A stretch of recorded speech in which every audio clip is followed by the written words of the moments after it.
Greetings. This is Platon, the philosopher. How are you today?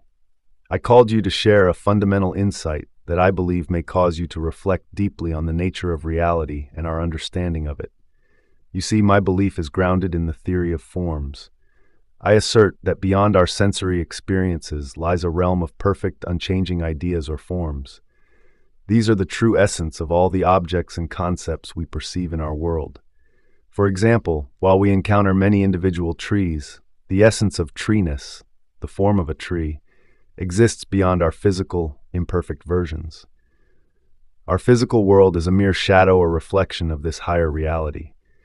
This understanding leads us to question the nature of knowledge and truth.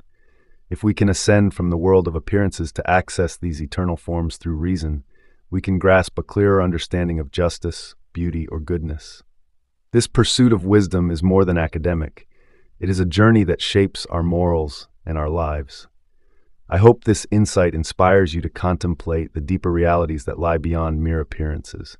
Until we speak again, take care and ponder the beauty of the ideal forms that govern our existence. Goodbye.